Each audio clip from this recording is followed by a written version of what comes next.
The Galactic Council chamber was the largest room Connor Hayes had ever seen.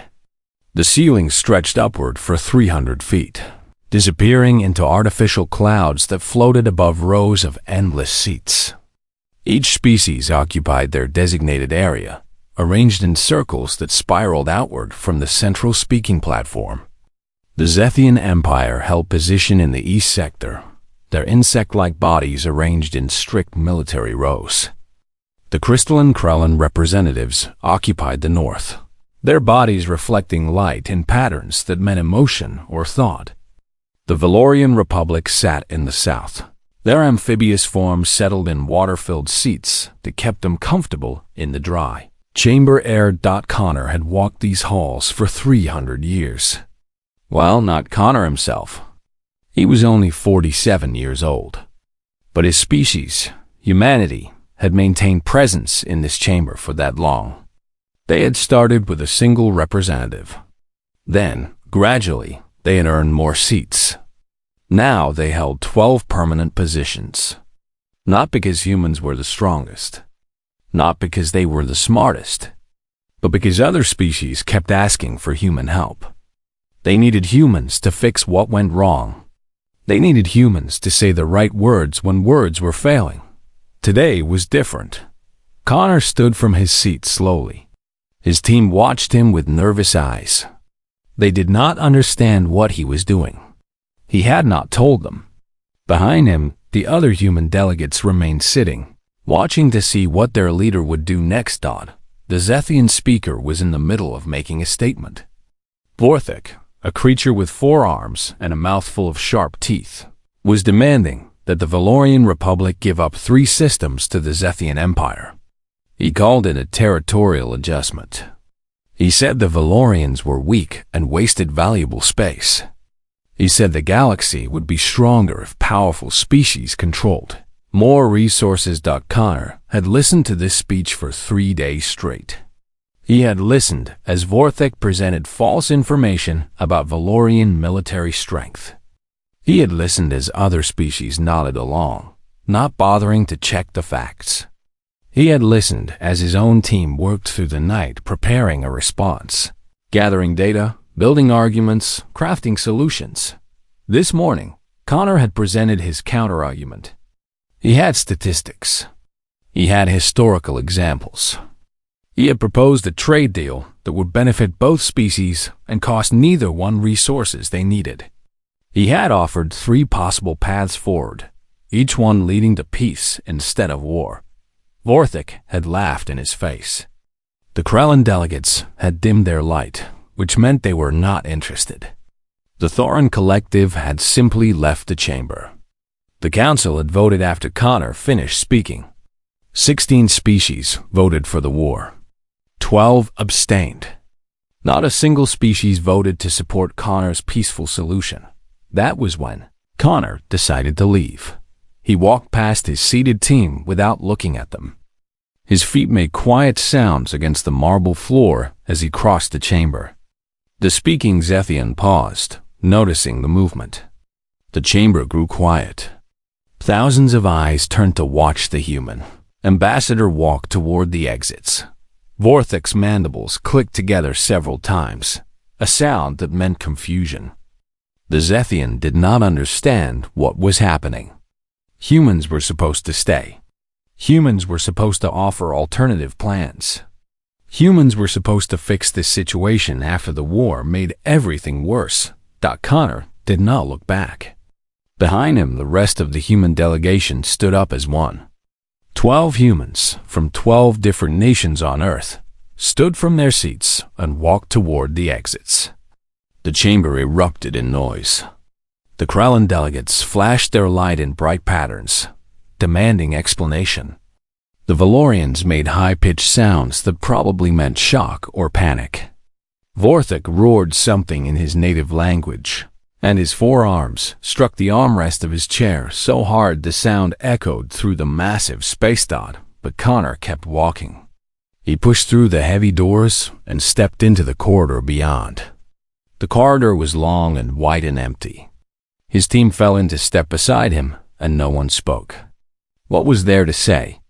They had all understood the decision the moment Connor stood up. The transport shuttle was waiting at the docking bay.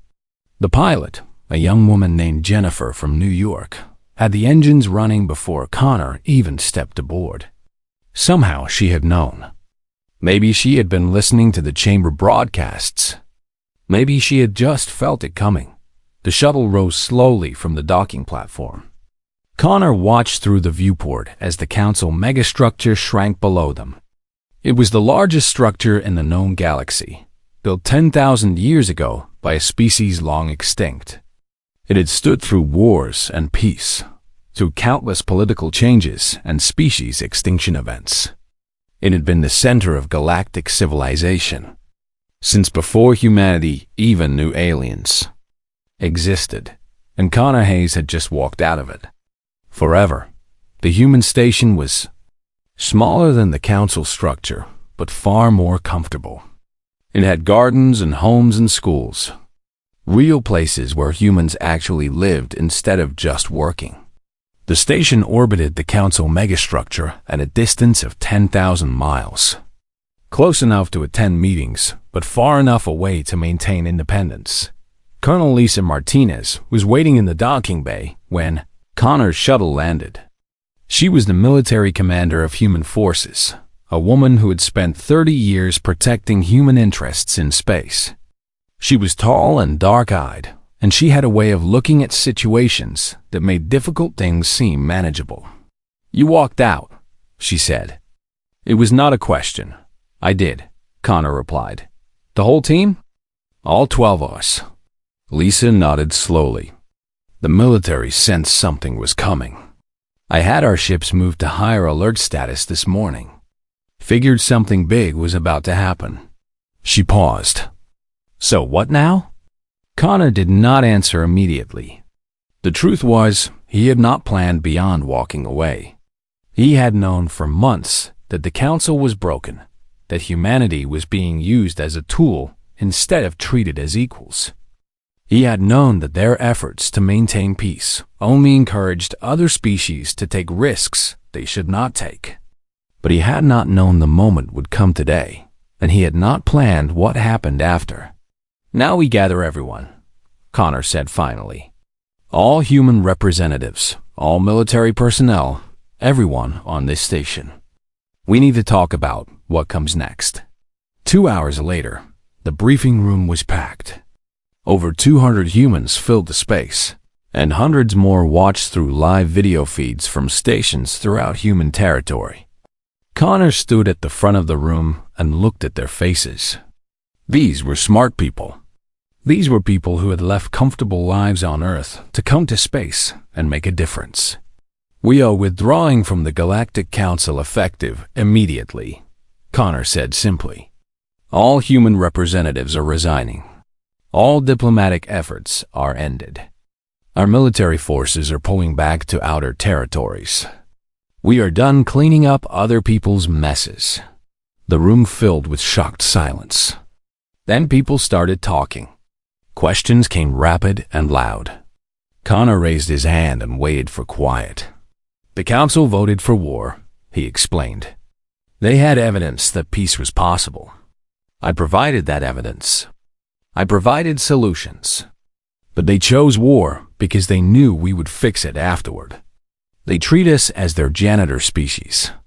We fix what they break and ask for nothing in return. That is what we have been doing for 300 years. That ends today." A young diplomat named Marcus Chen stood up. "But what about our obligations? What about the species that depend on us?" Connor's voice was hard when he answered. "They depend on us because we made them dependent. We enabled their worst choices. We showed them there was no cost for violence because someone would always fix it. Today they learn that actions have consequences. Today they learn to make better choices." He looked around the room. "Get some rest. Tomorrow we start building something new." As people filed out of the briefing room, Connor stood alone at the front. Through the viewport, he could see the council megastructure spinning slowly in the darkness of space. Somewhere inside that structure, the council was probably meeting in emergency session. They were probably trying to figure out what had just happened. They were probably assuming this was a negotiating tactic, that Connor would return with demands. But Connor had no intention of returning. The withdrawal was permanent. The humans had made their choice, and the galaxy would have to learn to take care of itself. 3 weeks had passed since humanity walked away. In those 21 days, the Zethian Empire had declared total war against the Valorian Republic. The Valorians, who had expected human negotiators to return with some kind of solution, found themselves completely unprepared. Their military was designed for defense, not offense. Their economy was built on trade, not war production. Their government had assumed that no matter what happened, humans would find a way to make things right. Humans did not come. The first Zethian attack destroyed a Valorian trade station that held over 5,000 civilians. The station was not a military target. It was simply the easiest place to strike. The Zethians wanted to show strength, to prove that they could do whatever they wanted. The fact that thousands died meant nothing to them. Civilian deaths were just part of war. The council emergency meeting was called after that first attack. The chamber was full of angry voices and desperate delegates. The Valorian representative made a plea for military intervention. The Thoran Collective said that military intervention was too expensive. The Krellin Federation said that the Valorians should have made a deal when they had the chance. No one volunteered to help. The human seats stood empty. On the human station, Admiral Vincent Price watched the reports come in from his command center. The Zethian fleet had grown larger overnight. They had mobilized military forces that everyone knew existed, but had never been used in serious combat. The Valorians were outnumbered 10-1. Do we respond? Captain Robert Sullivan asked. Sullivan was young, maybe 30 years old, but intelligent and dedicated. He had spent his whole life working for human military interests in space. Vincent shook his head. No, we watch. We record. We stay ready. But we do not intervene. People are dying, Sullivan said. It was not an argument exactly. It was more like he was stating a fact that he hoped the Admiral would consider. People are always dying, Vincent replied. He kept his voice neutral, but it cost him something. That is what the galaxy will learn now. There are always consequences. The question is whether we let the Council face those consequences or whether we shield them from learning. Sullivan turned back to his monitors. The Zethian bombardment continued. More stations fell. More Valorians died. The numbers climbed into the thousands. Then tens of thousands died in the capital city of the Valorian homeworld. A young medic named Dr. Sarah Mitchell was overwhelmed. The hospital had more than 1,000 wounded people packed into spaces designed for maybe 300. There were not enough bandages. There were not enough medicines. There were not enough doctors. Sarah had been awake for 30 hours straight, and she had not saved a single life. She had only made the dying more comfortable. A young Valorian child came into her medical station, burnt across half his body from the Zethian weapons. Sarah looked at the child and knew he would die. There was nothing she could do. The medical technology was not advanced enough to save him, and they did not have proper medical facilities. Sarah still tried. She cleaned his wounds as gently as she could. She spoke to him in the few words of Valorian she had learned. She told him that everything would be okay, even though she knew it would not be. Where were the humans? That was what everyone asked. Where were the human doctors? Where were the human ships with medical supplies? Where was the human solution? There was no human solution. There was only Sarah doing her best, and a child who would not survive the hour. Back on Earth, Connor Hayes sat in his house in New Hampshire and watched the news reports. His wife Patricia brought him coffee that he did not drink. The reports showed the destruction, the death, the chaos. They showed Valorian families huddling together as bombs fell around them. They showed empty medical facilities and burning cities. "You could stop it," Patricia said quietly. "You could make a call. Send a ship. Do something." Connor closed his eyes. "If I do, the lesson is not learned. The Council will assume that whenever things get bad enough, humans will fix it. They will keep doing this. They will keep creating wars and crises and expecting us to clean up after them. So Valorians die so the Council can learn a lesson?" Patricia asked. Her voice was hard. "Valorians are already dying," Connor replied. "They die every day from disease and accident and simple fate. The question is not whether they die.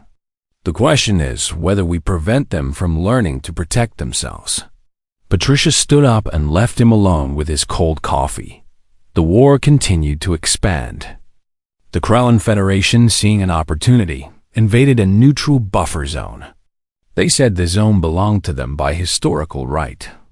No one challenged them because there were no humans to broker a compromise. The Tharn Collective seized 3 trade stations. They said the stations were damaged and not worth maintaining, so they were simply taking them over. Again, no one challenged them. The galaxy was learning that without human intervention, there was no one to stop the strong from taking what they wanted. On the Council megastructure, the delegates were starting to get desperate. They called meeting after meeting, but with no humans to propose solutions, they just argued with each other.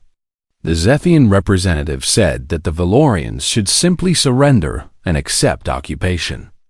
The Valorian representative, looking exhausted and broken, had nothing to say. The Krellin delegates flashed their light in colors that meant contempt. Delegate Sorn, who represented the ancient Viridian collective, stood up and demanded a response. "Where is humanity?" he demanded.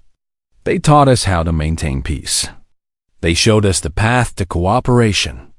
Now that we need them, where are they?" The chamber had no answer for him. In the outer rim, far from the Council's influence, humanity was building something new. Admiral Vincent Price was carefully positioning military ships and establishing new station locations. He was not planning an invasion. He was not planning to conquer new territory. He was simply making it clear that there was a place where human rules applied. A place where disputes were resolved through negotiation instead of violence. A place where civilian populations were protected. Word spread through desperate species that humans were accepting refugees. The Quilth Collective, a peaceful people who were caught between the Zethian advance and Krellin occupation, sent out feelers. Would humans accept them? Would humans let them live in human territory? Captain Sullivan brought the request to Admiral Price. "Do we accept?" Sullivan asked. Vincent considered it carefully. "Yes," he said finally. "But on the condition that they agree to live by human law and accept human authority over disputes. If they want protection, they have to accept that protection comes with limitations." The Quilt Collective agreed without hesitation. They began moving their population to human space, carrying with them only the most valuable possessions. They were refugees now, homeless in their own galaxy. By the end of the 3rd week, the death toll from the Zethian-Valorian War had exceeded 2 million. The Krellin invasion had displaced another 1 million sentient beings. The Tharn Collective's seizure of trade stations had disrupted economic networks that depended on those stations. The galaxy was falling apart, and there was no one to hold it together. The human station orbited in silence, watching everything, helping no one, preventing nothing. Connor Hayes received a message from the council speaker. It was brief and formal. It asked if humanity would consider returning. It offered increased representation on the council. It offered greater respect and authority. Connor did not respond. Some invitations deserved to be ignored. That night, he finally drank the cold coffee Patricia had left for him that morning. It was bitter and unpleasant, but he drank it anyway. It seemed like the right thing to do. By the second month, the Zethian Empire had abandoned all pretense of civilized warfare. They used chemical weapons that the Council had banned 3,000 years ago. They deployed biological weapons that infected entire populations. They destroyed cities not for military advantage, but for the simple joy of destruction. The Zethian leadership had decided that if the galaxy was willing to let them commit genocide, then they would commit it completely. The Valorian Republic was dying. Not slowly, but rapidly. Their population had numbered 800 million when the war began. Now, 2 months later, the population had been reduced to 400 million. Half of them were refugees, homeless, and starving. The other half were soldiers, fighting in a war that could not be won against an enemy that was simply too powerful. The Council held emergency session after emergency session, but nothing changed. The Zethians simply said they would accept the Valorians' unconditional surrender. If the Valorians did not surrender, the killing would continue until there was no one left to kill. The Valorians refused to surrender. They chose to fight, knowing they would lose, because surrender meant erasing their entire civilization. It was a choice between slow extinction and fast extinction. And they chose the slow version because at least it gave them the opportunity to struggle. Dr. Sarah Mitchell had moved to a different hospital, and then to another, and then to a field medical station set up in a cave. She was not following any official human mandate. She was just a doctor doing what doctors do when people are dying. She was trying to save them, but the numbers were too large. Sarah had cleaned 10,000 wounds. She had performed 500 surgeries. She had watched 300 people die despite her best efforts. She had become part of a system that could only minimize suffering, not stop it. One patient, a Valorian named Kesh, was dying from a Zethian energy weapon wound. The wound was too deep and too large for Sarah's medical technology to repair. She was giving him pain medication while waiting for the end. "Why are you helping us?" Kesh asked. His voice was weak and raspy. "Your people abandoned us. Why do you come?" Sarah cleaned the wound again with careful hands. "Because you are dying," she said simply. "That is reason enough." Kesh was quiet for a moment. "When the war is over, if your people come back, will you help us rebuild?" Sarah did not answer. She did not know if humans would come back. She did not know if there would be anything left to rebuild. She just kept working. The Krellin Federation's invasion had spread to 6 worlds. The Thorin Collective had enslaved 15 million beings from conquered territories. The Quilt Collective, watching what was happening to their larger neighbors, had completely abandoned their territory and moved into human space. By the end of the second month, the refugee population in human territory had grown to over 5 million. Admiral Price had to establish new protocols for managing the population. Food production was a problem. Housing was a problem. Security was a problem. But Price dealt with each problem methodically, and somehow, the human territories managed to accommodate the growing population. Captain Sullivan worked constantly. He negotiated agreements with the Quilt Collective about their integration into human society. He set up laws that protected both humans and refugees. He established schools and medical facilities and work programs. It was not pleasant work, but it was necessary work, and Sullivan did it well. On Earth, Connor Hayes received message after message. The Council was practically begging him to come back. The other species were in full panic mode. They had thought that removing humanity from power would free them to do whatever they wanted. They had not understood that what they actually needed was someone to stop them from doing what they wanted. Connor stood in his garden and considered his options. He could go back. He could propose a new framework for the Council that included stricter enforcement mechanisms. He could bring human military power to bear and force the Zethians, Krellin, and Thorn to stop their aggression. He had the power to do these things, But he had also realized something important during the past 2 months. The species that were now committing atrocities were not unique in their capacity for violence. Every species, given permission by the absence of consequences, would do terrible things. Human presence had simply hidden that truth from view, so Connor did not go back. Instead, he issued a public statement explaining why humans had withdrawn and why they would not return. He explained that the Council needed to face the consequences of its own choices. He explained that humanity's role as a caretaker had prevented the galaxy from growing up. The statement was met with anger. The Council delegates accused humans of abandonment. They accused humans of cruelty. They accused humans of valuing principle over lives. But they also made a choice. They began working together, not because humans were forcing them to, but because they had no other choice. The Viridian Collective, one of the oldest species in the galaxy, proposed a military alliance. They said that together, the Council species could stop the Zethian aggression. It would be difficult. It would cost lives. But the alternative was allowing the Zethians to simply take what they wanted. The species began to prepare. They were not professional warriors. They were diplomats and scientists and merchants. But they were also capable of learning, and they learned to coordinate military action. They learned to share intelligence. They learned to support each other in combat. It was messy and inefficient and very different from the clean military operations that humans could have conducted. But it worked. The Krellan Federation, facing unexpected resistance from multiple species, halted their invasion.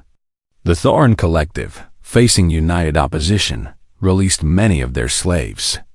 The Zethian Empire, for the first time since the war began, found that they could not simply do whatever they wanted. The turning point came not because humans intervened, but because the Council finally understood that they had to intervene in their own behalf. Admiral Price received a message from Captain Sullivan. A new species, the Korath, had requested asylum in human territory. They had been part of the Thorn enslavement effort, but now they wanted to escape. They wanted to start over in a place where they could live without violence. Price approved the request without hesitation. The human territories were becoming something larger than anyone had anticipated. They were becoming a beacon for species that wanted to escape the violence of the galactic mainstream. They were becoming a second option, a place where species could try a different way of living.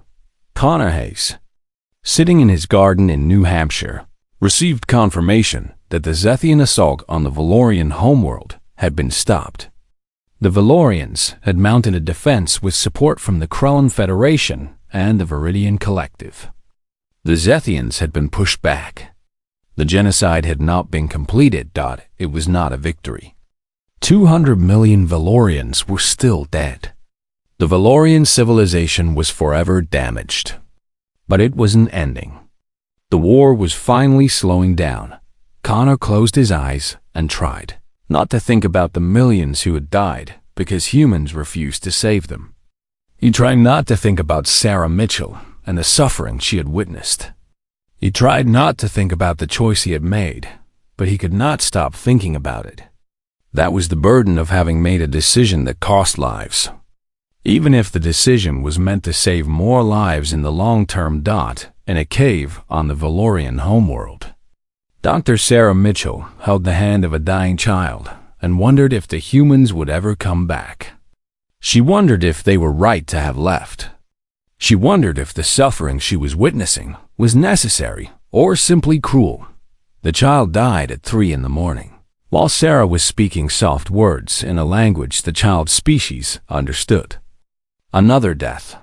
Another life ended by violence.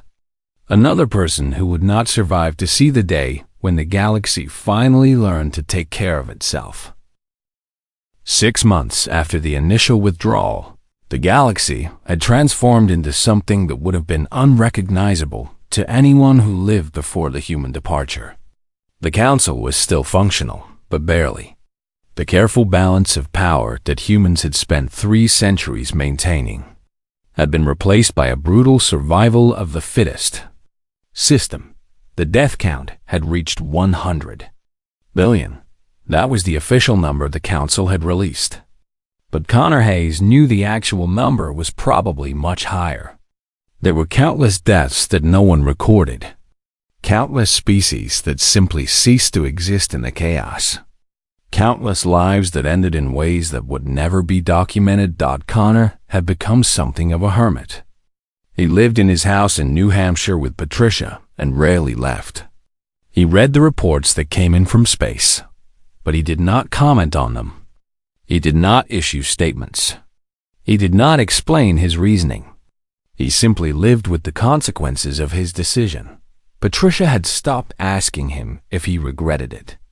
The question had become pointless. Of course, he regretted it. Every day, he regretted the lives that were lost. But regret did not change anything. The decision was made, and the galaxy was learning to live with that decision. On the human station, Admiral Price was managing an increasingly complex situation. The refugee population in human territory had grown to 50 million. They came from dozens of species, each with their own cultural norms and language and requirements.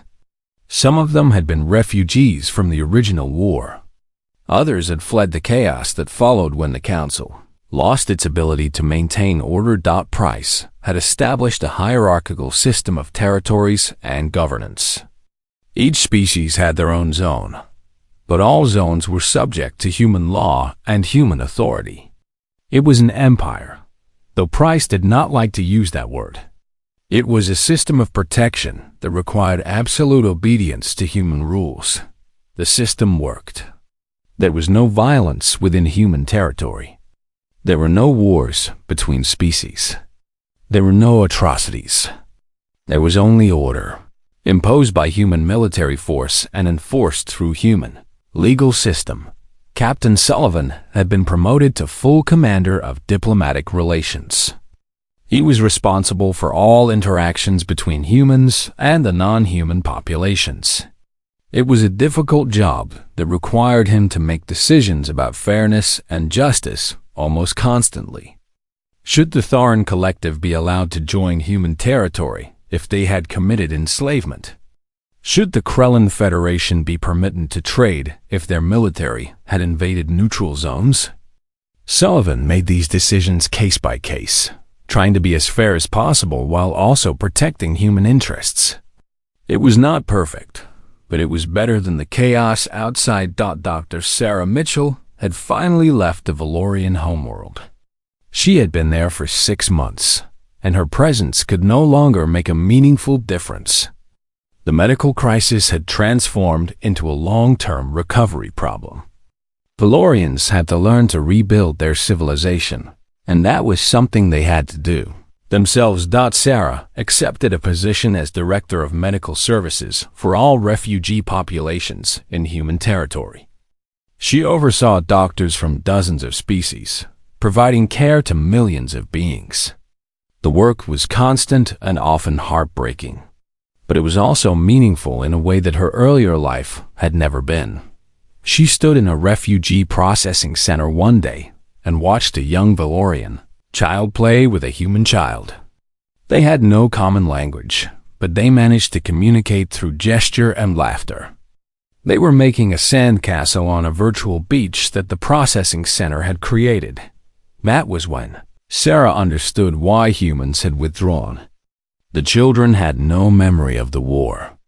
They did not remember the time when the Zethians were killing Valorians. They only knew the present, where they could play with children from other species in safety.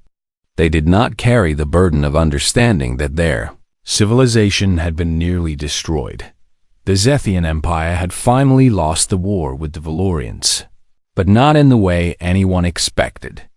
They lost it to their own economy. War production had consumed all their resources. They could no longer feed their people. They could no longer maintain their military infrastructure. The Zethian leadership tried to keep fighting, but their military had no supplies. Their soldiers had no ammunition. Their civilization had eaten itself from the inside. The Krullan Federation had similarly found that conquest was far more expensive than the profits it generated. They had occupied new territory, but occupying territory required soldiers and resources. They had expected the Council to eventually force them to withdraw, but the Council had no power to force them to do anything. They were trapped in their own conquest, unable to afford maintaining what they had taken. The Thorin Collective discovered that slavery was morally wrong, but not for the reasons that humans had been teaching for centuries. It was morally wrong because it was impractical. The enslaved populations did not work well. They actively resisted. They organized rebellions. They sabotaged production. The Thorin had to station soldiers just to keep the enslaved people under control, and those soldiers could be doing productive work instead.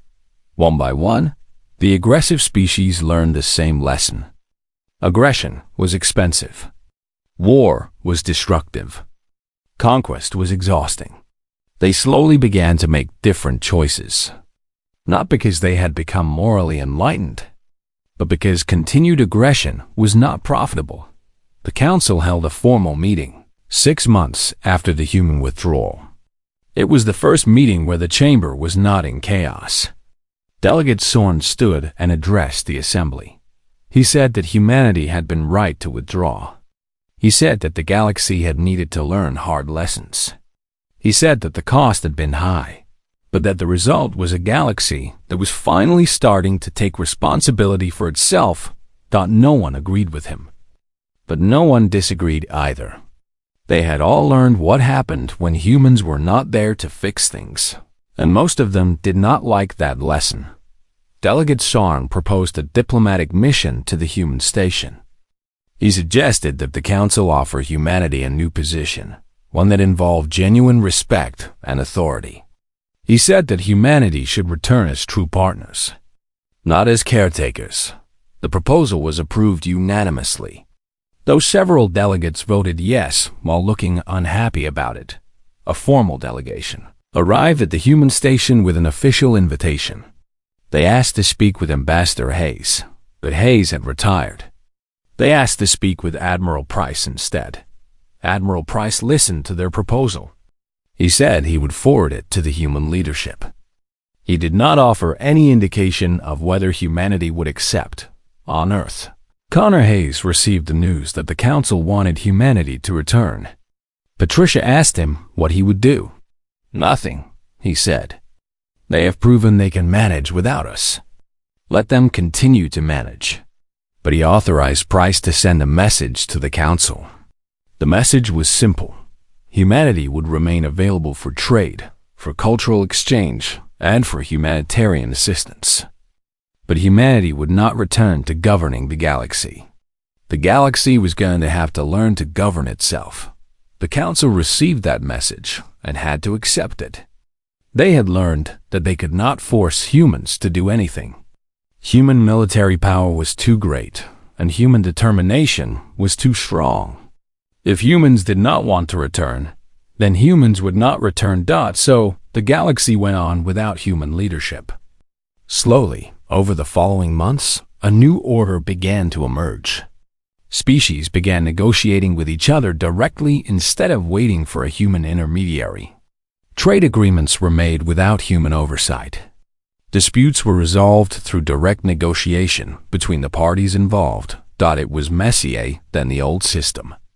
It was slower and less efficient, but it was real in a way that the old system had never been. Dr. Sarah Mitchell, reading the reports from the Council, felt something shift inside her. The humans had not abandoned the galaxy out of cruelty. They had abandoned it out of love. They had refused to save the galaxy because they understood that the galaxy needed to save itself. She began her work with renewed purpose. She would help where help was needed, but she would not solve problems.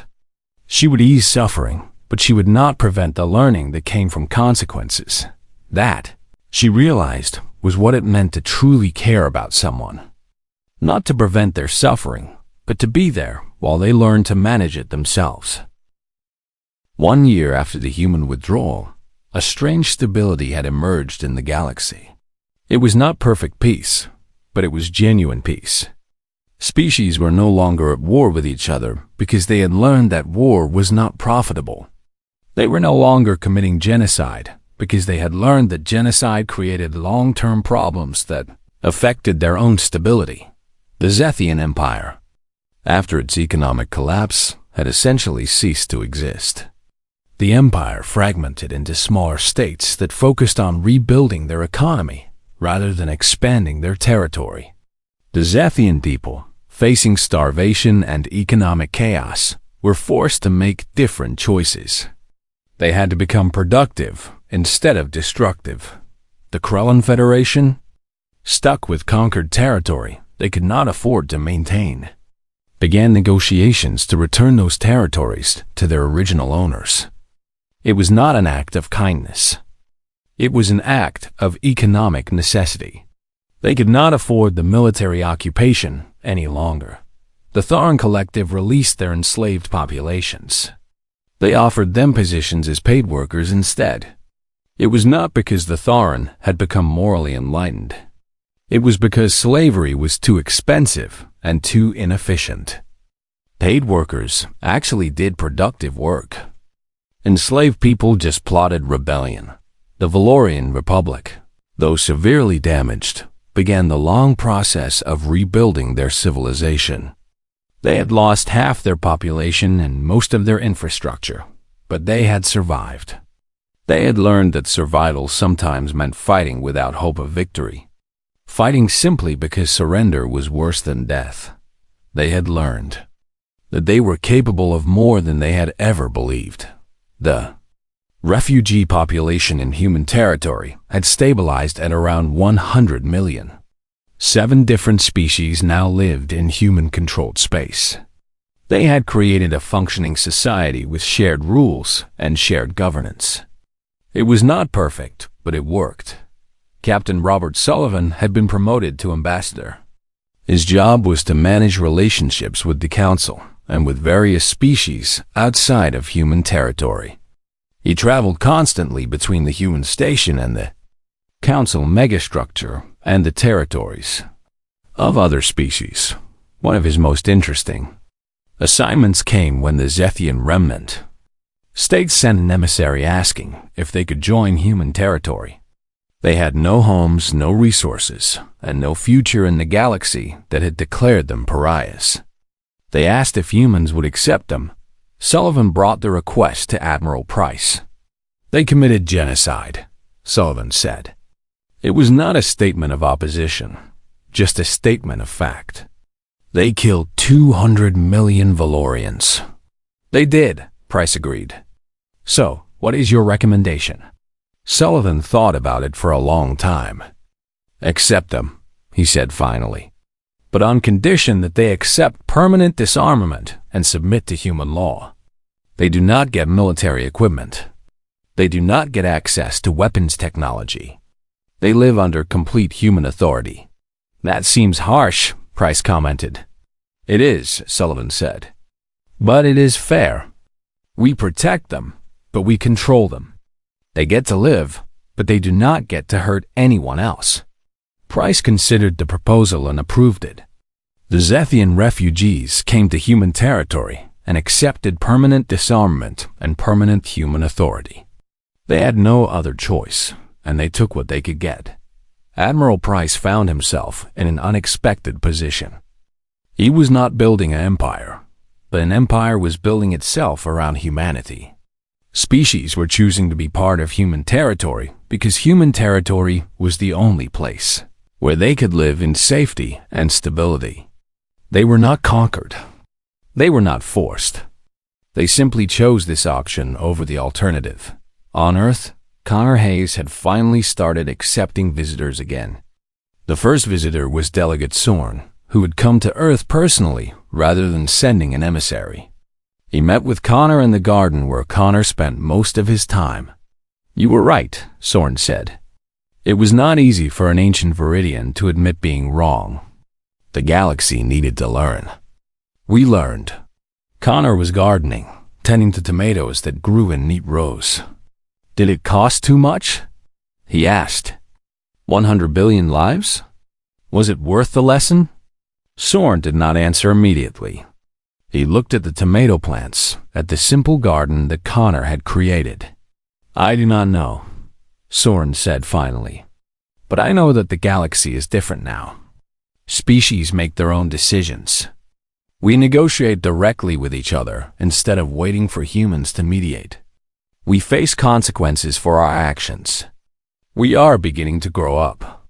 At the cost of 100 billion lives, Connor repeated. Yes, Soren said. And I do not know if that cost was justified. Neither do you. Neither does anyone. But the decision has been made, and the cost has been paid. Now we have to make sure that the lesson was learned well enough to justify the cost. Connor nodded slowly. He planted another tomato plant and covered it with soil. Dr. Sarah Mitchell received a promotion to Chief Medical Officer of the entire human-controlled region. She had earned the position through years of dedicated work and had learned to balance compassion with practical necessity. She could save a life when it was possible to save. She could ease suffering when saving was not possible. She could do both without becoming emotionally destroyed by failure. She stood in the medical center where she worked and watched a young Valorian doctor work with a human medical student. They were different species, but they were learning from each other. The Valorian brought knowledge of Valorian physiology. The human brought knowledge of medical technology. Together, they created something better than either could have created alone. That was what the new galaxy was becoming. Not a place where one species dominated and others served, but a place where different species learned from each other and worked together toward common goals. The Quill Collective, now fully integrated into human territory, had established a school. Young Quilth worked alongside young humans and young Valorians and young Zethians. They learned science and mathematics and art. They learned that they were all capable of creating beauty and solving problems and building a future. Admiral Price, watching reports from all his territories, saw something that no one had seen before. A genuine multi-species society. Not perfect, not without conflict, but genuinely integrated, where an individual's value was not determined by their species, but by their actions and their character. The Council, meanwhile, had finally accepted that humanity was not going to return. They had adapted to governing themselves. It was not efficient. It was not clean. But it was real in a way that the old system had never been. Delegate Soren established a new position on the Council. It was called the Observer, and it was an empty seat dedicated to the memory of what humanity had been. The seat reminded the Council every day that there had once been a species wise enough to know when to step back and let others take responsibility. No human ever sat in that seat. The seat remained empty, a monument to humanity's greatest choice. Connor Hayes continued gardening. He never returned to the Council. He never made a public statement about the decision he had made.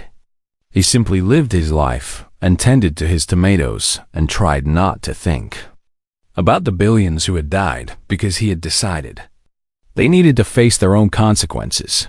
Patricia asked him one day if he would do it again. Knowing what he knew now, Connor set down his gardening tools and considered the question seriously. Yes, he said finally, I would, because the alternative was a galaxy that never grew up. A galaxy that would keep making the same mistakes forever. A galaxy that would keep needing humans to fix everything. Even knowing the cost? Patricia asked. Even knowing the cost, Connor confirmed. On the human station, Captain Sullivan was reviewing proposals from new species that wanted to join human territory. The Karathi had sent an emissary. The Threshold had sent a delegation. Even a remnant of the Zethian military was asking about membership. Each request was evaluated fairly. Each species was offered the same deal. protection, and stability in exchange for accepting human law and human authority. Some accepted the terms. Some rejected them and tried to make it on their own in the larger galaxy. The galaxy continued to spin, no longer held together by human diplomacy and human military power, but standing on its own merits. It was stronger for having to stand on its own merits. In a cave on a mountain in New Hampshire, Connor Hayes sat on a stone and watched the sunset. The world was beautiful from this vantage point. The sky turned orange and purple and deep blue as the sun descended. The trees turned dark silhouettes against the colored sky. Patricia found him there as the stars began to appear. "Are you at peace?" she asked. Connor thought about the question. Was he at peace? 100 billion people had died. Billions more had suffered. Entire civilizations had been nearly destroyed. And he had decided that this cost was worth it so the galaxy could learn to take care of itself. "No," he said finally. "I do not think I will ever be at peace. But I think the galaxy will be. And that will have to be enough." The stars came out fully, countless points of light in the darkness. Somewhere out there, humanity continued its quiet work of protection without dominance. Somewhere out there, a new order was emerging where species took responsibility for their own survival. Somewhere out there, 100 billion dead had not died for nothing, though the lesson they had taught had come at a cost that could never be calculated.